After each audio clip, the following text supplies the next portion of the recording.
Welcome back jok tu chim family te na bonuvin ka hinlim ki do ve tuni ting le phat so la kona inangal jingu love story ngeita dil ka rista lungsung ki gui zop mat na ti ding hindin hichi thusim i sei di we tai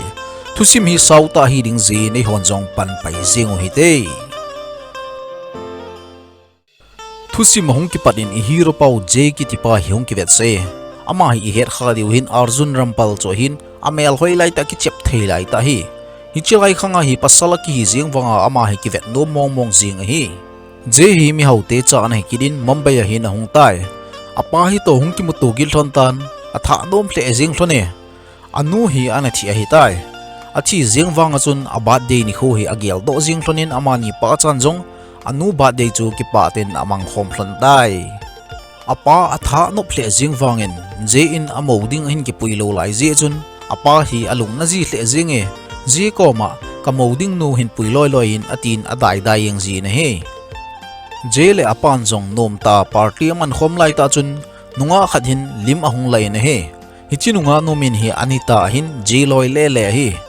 lim ho chu akila khom le le ve na hi le apau jong hin jele anita hi kilom asawal jengin je koma chun nunga dang ipidinga ki hol holding ham ama hilaem ati tai Anita jong chon agopon je inong agopon kaloi ka best friend hi iti ka kidei thei hlanding ham ati pe tai Anita hi NGO ana tong ahin mitso elbai ho ki thopi le azong hi anaha panji hle jing he mi haute hi jiwa chun je hi ama jong hi fan sum to ding hin angan se tai a naw school chun apui ta na hi le nunga mel hoita tia kitinu hi ahin modo tai hicha hi aiswara rai jong hi ke gel dana wang tulaya sanga hi hoi mo zep ka sa hi ate alang tulanga hi hoi ka sa zo na la ya hi tiaung chu chapang apau thailo khoza thailo ho hi to anaki chi ma hin action a hin thil abol thoji e hichi ji chun je inong amu phad chun tia chu apau thailo thusei thailo a hi sa tai a hi wang chu I piba ilo de hamna lungsit na chu lungsit na hi jengin amu masat pena alungsit na hi achan pai jeng hi in hong thuna kon chun je hin nunga amo nu chu iti I love you ga ati ding ham assign hi akichu pantai apa hin hong mo doin adat mo hle zinge I love you itin sei thelo ham hibang abaya kichu chu ngai ham ati pe hichi zo pha chun je ino sei pen nunga khat ka hin muin alung se hle zinge kha dei hle zing tai ati pe la apa atha nom hle zinge hiti chu hi la I love you ti jing tangem ipi na kichu chu ham ati pe tai je na don bur kirin hepa na het lo hi ama chun khozong aza theipun thilzong asei thelo hi ati pe le apan jong chom khat chu aga agial denin ahin la achapa thil dei khat hi ji chun aman jong ahin thano pi hle jingin achapa ko ma chun gavet pai ding hi jing chul em ati pe tai je jong ajing ni kho hin anita te ho school hin achi ki tai hichia hi check aga pe go de hin classroom chu a hol le le a hi le tia hi ahin mukit ta na he tia chu ave ve jingin atha anom ji hle jingin tia ave ji ting le tia ong chun ahin mu do tai aga kyo thoni na hi le san ge le hina kyo thoni apau thailo ge la ki sa thon da na he aloi nu anita hin ahin mu do tan akyo pi na he hiche chun tia ong hin ahin mu do kitan ji chu apau thei hi hin het phar chun alung adong hle jinge man jong na pau thei am ati le ji in jong langong na pau thei am atin hita chun ki dat mo tu thon tai je in anita ko machun check hi ka pe lo ding hi keita in sponsor ka hin bolding hin nang ho ko ma ka thlat no me ati pe tia in wang nang thla thei po na ti nang bol thei poi ati pe hi chen je in jong thi kilong ka khet thei parda ho thilong ka su thiang thei ti wong ka bowling thei hi ati pe tai program na sata khat anaman diu hin hi chi chu je hin sponsor a bol hi hi chi je hin tia hin aza hle jengin je hi sar ka ti ding ham po ati jenge je in wang tumin nei kovin ap jong nei ti hin ati pe tai tia chun je chu pha asa hle jengin ken hibang ki za a nangin loi le gol banga nei ki vok pi jengo ati tai chapang ho chu to tia ong hi aki chem ji in je ta jong aki dai khom ji win hita chun nom ta chun om jeng win he je in wang alung gela hi tia ko ma alung se na thu sei kalbo anga lel hitai program ho ong chu anamang tawin tia ong hi lam nal ta khat ala me na he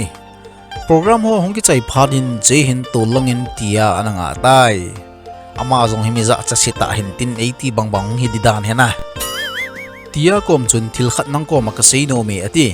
kalung se de ati ding chu a sei do wa thei tapon aman zong asai na chun aga bol thotai hichi zo wa chun nang hi kalung se mong jing ni tai munzo se vanoi le se kana chon so jengin nang banga mel hoi kalung sung lo dim aumpoi ati pe tai tia wang chu aking la jingin je ko ma wang chun imacha sei de poi hichi pe ta chun pasal khat ras ki tipa hi bai in ahung ki tol phei ta na hi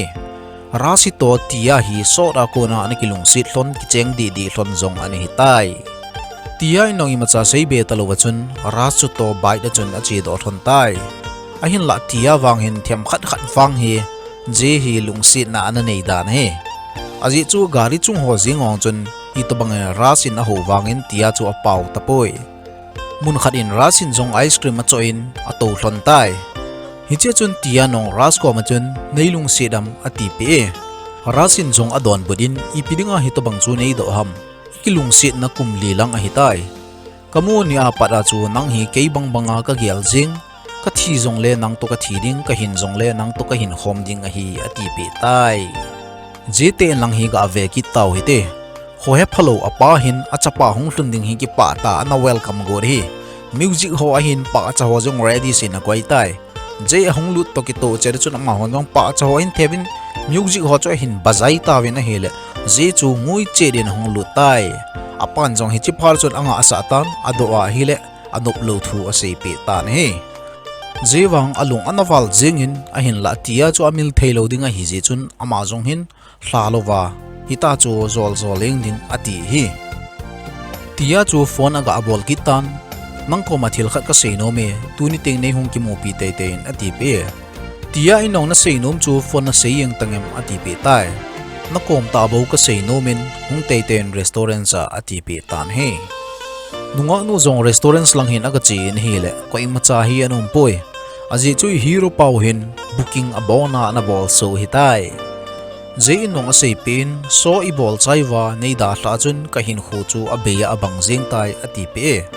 tia ina don budin na he chulem ka koma pa ka kingai pi pa ra su to so da ko na kilung sit thon ka hitai ati pe je ina don bud kidin na kilung sit thon jong ka henai a hin la ke jong hi nei ven business milin ta khat ka hin mi zo sin ke emu no ma ke to kyo no ma phat a hin ki hol jiu hi hito banga chu ken jong nang to ka ki mu nom ji a phat ka hin ki hol eng hi ati pe e ji in jong tia alung sit dan a ki chen pi nom dan ho chu a seita na hile tia wang anom tapoi lunglai gil ki zop mat pi ding nei ti chu ras chu to kana ki zop mat hlon hitai na thu sei ho chu adon but na nanga a hile hi thailo ding hi no ati pin ada latai igo lang pau je yong wang he lung sit hle jing e ain la mi ki lung sit na ka aga lut go te te hi a bol khil thovena nunga no birthday ni hi an hi tan je apa zong hin je hi a ha til che che jing in jiong anei lo lai hin zolin phat na lai ati pe pe jing e je yong hi an ki pat ki tan cardinal ta khar hi present aga pe go re ahin la hi chi chu tia in je na hin thot hi a het pharin an accept tapon an le sol do ki tai ra song hi mi phata an he amang song hi tia te ne na hongin anu ko ma chun ke yong nau chaga ka hin tia ka ki chen pi ting lawang nang zong ka ko ma na te te ding hi ta kharai chen khom te te diu hi ati pe tia no la thanup lot lo ra jun ama zong jun ras chu achapa banga hi agial jing hi tai ras le tia ong hi birthday party mangding hina pot dot hlan tai rasi gen thei ta hi je chun 7 star ki sut na ho mai restaurants khat hin apui ta na hi restaurant sung chu decoration nal ta hi ana bol tawin birthday cake ali dalit jong hin tol do win ako ma hin music ho jong a hin bazai pan ki tawin hi bazai iti ding le kol pawa hi na su po iti ti ne ham pe po pe ging ki ti ho hi rasu alung adong hle jing e aji chu hi to bang ho chu aman order a bol lo hin hi to bang ga bol na ding chu sum zong anei lo hi tia wang chun rasin a bol pe a hi zen a tha nom hle jing e rasul alung gu hin apar sa sumi zat mam ti bo zu asim sim jing tai party ki pata aman sai phar chun bil ga pe ding ati a hele waiter pun jong bil a ki pesa hi tai ati pe rasu lunghang zingin na tot ham kasire si kabili ti akapi kha hamati hichipha rawang chun tia in apipa chu koi a hi a hin tai hicho zo se chu zein anabol pe a hi ding a hi ti chu a hetan amazong lunghang thim jing tai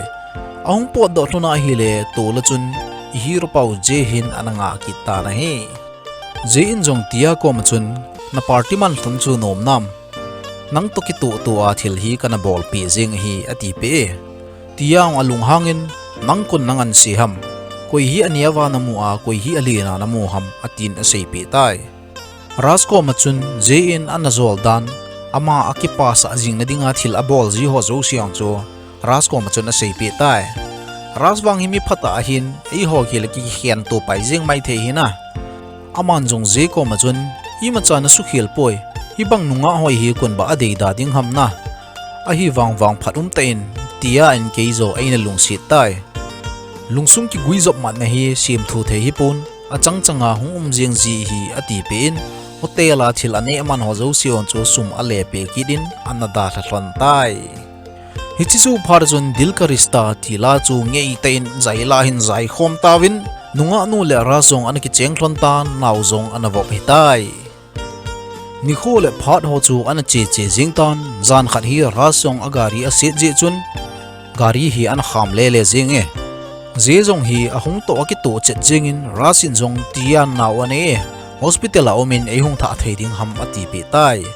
je in zong rasu aga tha in lampi ka chuna ki holim thlonin rasin akipa thu ho chu asein naw anei thu ho chu aseya hele je ding awang chun ngai ha thim thowin tena athun phatlonin rasin zong hungve tangem ati a hele je in nang che tan hungda tange ati pe agaludin a hele atha nom hle zinge chapa ananei hi aman zong tia le anu ko machun ken la kaneu la ya kapalung sit na zong kana chan zo lo hitan kanula ka panai na thi san jin tua ka chapa wang hi anave ovin I chana ka hin lung sit ding ham ati pe ki pa ta om hom ho chu gala konin je hin anave in ama wang alung ana hle zingin lung na ta chun ana chi phei tai phat ho ana chi hoi kidin a chaw zong hi hunglen hoi jing tan tia te ni ji chang jong kar tha ho jong a hin ki chol hon tan ni hla khat chu amani ji cha jong 5-star hotel hin a chi hlon tai hi chi zana chun bar khat hin jele anita jong om thlonin je hin zu na sata lung na ta adon a he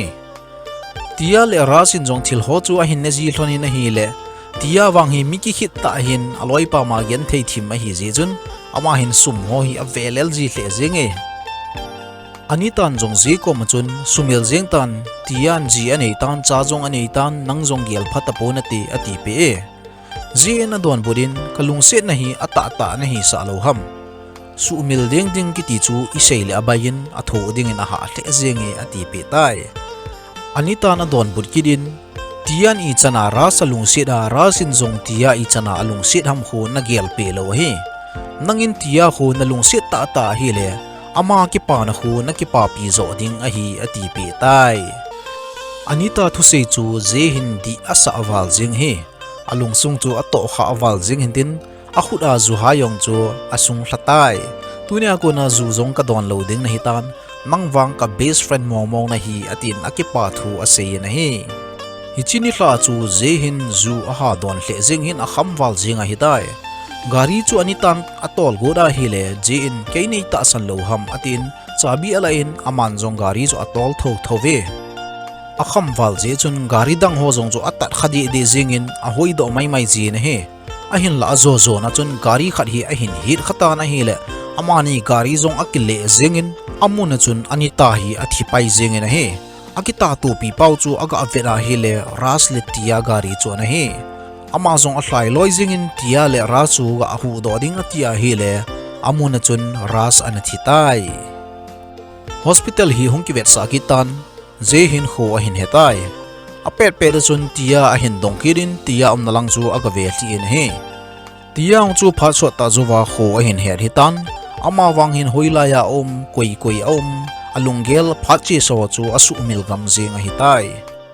tia anu jong chu aumin je apa jong hi hong tai doctor pa kom chun sum angai za dong ka hin sianeng ding he aboi na sei yeng in ati pe zong wang aki phalam wal jing tan a sei be zium tapoi rasle tia sukha chu ke ka hi ei ngai damin hi chi jana chu kho hello khoba kana kham hi ati pe na he tia anu wang alung hang wal jingin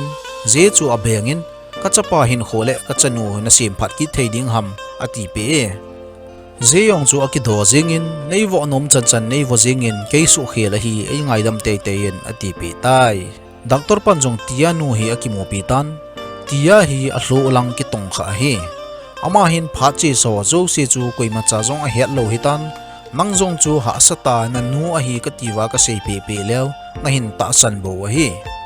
ama hin a pha chi so ho agel do kira a thilum chan ho a hin gel do kira lungnat na hin nei kha a hi le a hlo ong chawai ding a hin kho jing jong a chan jing the hi hi chi ji chun mun chum langa om pi thei lew chun phatle in te a ti pi tai tia anu ding hin a boi hle jing tai ra song chu angai hlu hle wang chun alim ho a hin avon ho a hin a thil ho zo se chu wadung a hlo sa tai aji chu tia na hin he do kira hi le a hin kho chan a chan the hi a chapau jong chu ama ho cha jong a sei thei lo di wa hi tai tia ma sanga hi chi thu ho je in a hin he phar chun ki phalam ta chun tia no kom na che ki tan tia a hin nang na hin na tu paw a hin na boin ho zo seu hi mo po na ken kala no me mundang khada cheu hitin gamdang khada tian midang a het thailo na ding chun adam do ki lang ting le nom ta india na hung ki theidu hi ati pe tai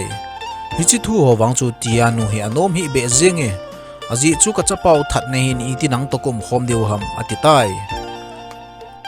zipa jong chun tian nu kom chun a ha se hle zengin hi ta ka chapan mo po na ki la no ma hi le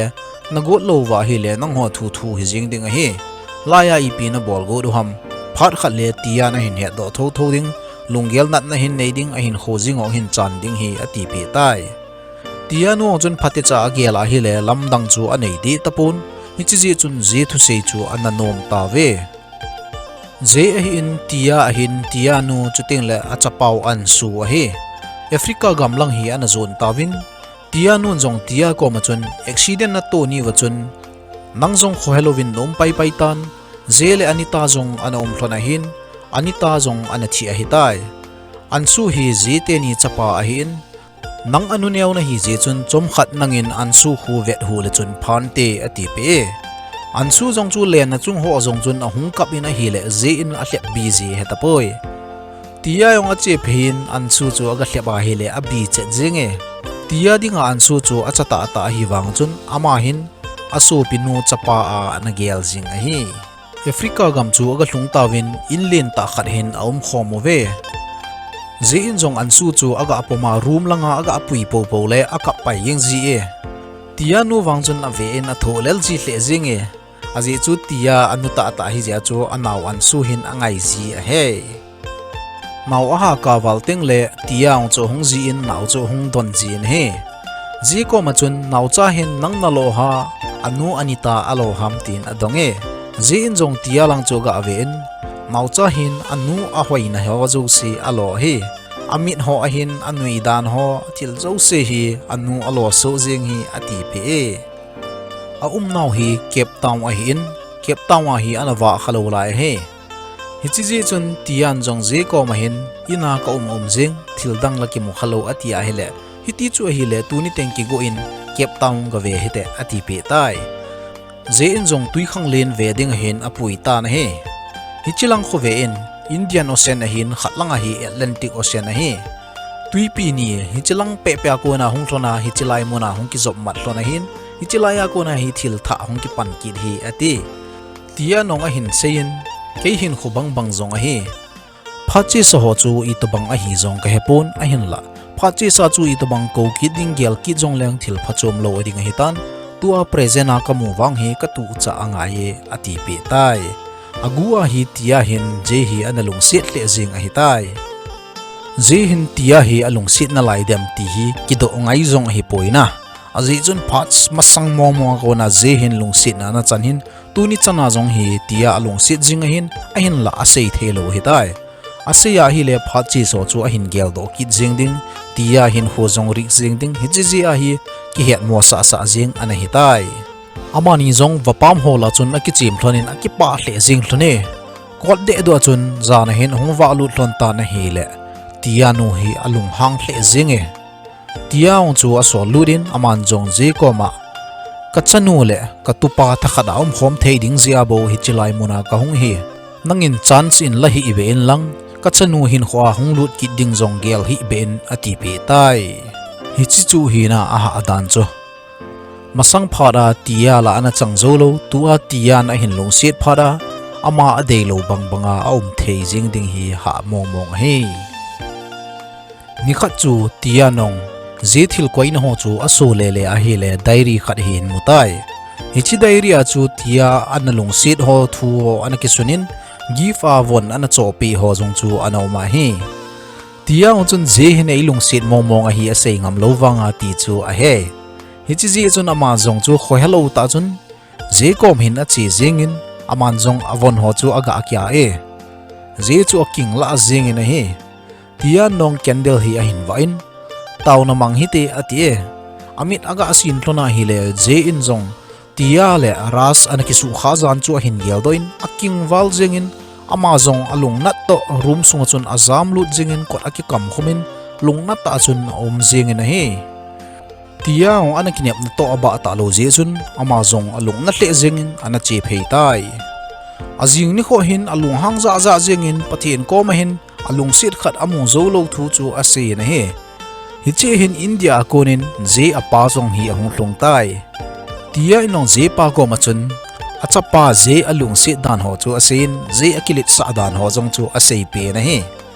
je pa jong chun a he thiem wal jingin tia ko ma all mo hin ka hin ki tho pi jing ding na hi atin plan khat agong ta ve acting chu hin bol thu pan ta win je apa jong hin heart attack anei bang bangin a hin seo ve lungim ta chun je yong hi a ko phei ta win ahung lu ne na hi le apa an ki jam tai apa jong chun ka thi ding bo hi tan boy tia hi ki chen pi te te yen na kam ta ka za anom hi ka thi ma sanga ati tai je ding ong chun lampi dang tapun henge tia hi ka ki chen pi ding hi a hin ti tai hi chi zo phar chun a bon chawa chun a hung nui ta win a hi le je in jong acting a bol thu hi a hin he tai alung hang hle zengin aga apot da gura hi le kor kha chun tia nu hi anom ki tai tia nu hi alung hang hle zengin je pa ko ma chun pha chi so chu nagyal do lo hitam su mil ding na ti hitam tia le je hong ki cheng hlon jong le tia hin jinei sa a hi chapa nei sa hi ti ho hin he teng le tia hin kho i pi ti ding ham yel pi ma sawin ati pi tai zana chun je pa jong hi tia nu kom hin a chi ki tan a chapa ding in aga thum ki re na hi hi chi zo wachun nanop lo wang nang thu hi tai atin present ni a pen he box khat chun pon kang khat amin box khat pa chun kitchen na mo won khat hi ome khat pen na hlen thei ding hi ti na he pon kang chu hi a hi le aji thi a hin kitchen na won chu hi le mi mo wa pang ki ding ti na he hi chi chun tia anu hi atong khat le jeng tan achanu tia kom chun a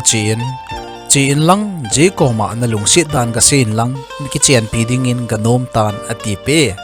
tiang atha nom hle jingin je ko ma chun a hlain anun hi to bang a sei ho chu aga sei pe tai je wang hi alung gel a boi hle jingin a he aji chu khat langa tian jinei sa chanei sa a hi ti hen khe dole i pi hung so ding ham ti bo hi a boi pi hi tai hi chi ji chun an nom tapo na hi le tiang alung hang hle jingin hita nei lung si lo a hi a helai pidinga gift nei chopia na kwaya thu ipidinga ke nei lung si dan ho na suda na kama na sei do ngam lo ham atin akap tai je in jong alung se hle awangin i macha aloji he him poi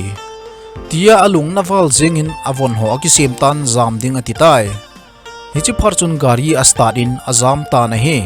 hi chi thu je in aza pharin phat masanga athil to ho cho hin gel do kitan aman jong agana ganin tia chu adel tai tia chu an ki that go jenga hitan koima cha nei ngai lupon koima cha nei lungsit pon thil zo se hi atliam hlema acting na bol thu bo hi a hin ti tai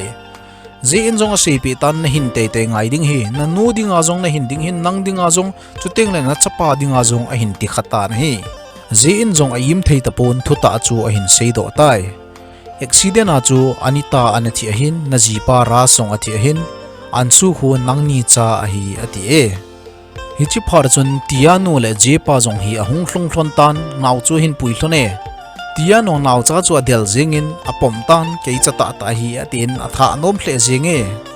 tia nun jong tia kom chun ngai da maki thumin katupa le nang thakha ranum hom theiding je abo zo kana sei hi je khun ei kho sa mong ei lung sit mong hi atitai je pa jong chun na hin sein je hin nakisu kha ni wa ko na mo a hin po jing hin tu ni chan gia ama jong ki phalam ta hin ho hi chan hi a hin man hi ati pe tai tia inong je ko ma chun ki phalam ta hin hi chana nei in pan piu chu ka ki pa hle jinge ka kam ta na za ano ma hi a hele ka ngai dam tai ati pe ama jinei sa hi a chanei sa hi a je jinei lo la a hi chu hin gel do pharin a ki phalam hle jingin aman jong je ko ma chun ngai dam ki thumin ka pha che so chu i to bang a hi la kan hetapon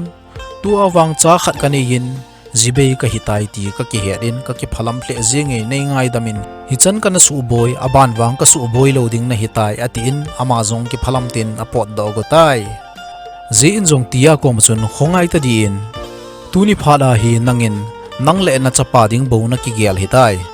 hi chan chu jinei chaneya nei na her wanga nei na hla lo hi lo ham aji chu nei lung sit je hi nang hi masanga kan na lung sit sanga tuni a ka lung sit na hi sang zon na laya hi na chapa dinga zong apa ka hinomin nang beya zong ka hin thelo ding hin nei ki chen pi tan ati e je in zong a khut aga asang ta na hi le tia a tha nom hle zingin ami hlipul pum pum chun ahung hlai phein je chu hung kolin thusim zong a ki chai tai golda story chu an nal hle zingena na ngai no ma hele like in bolin lang subscribe bol lo line hi le subscribe hin bolin lang phat kit teng na video nal che khat to ki muto git taw hi te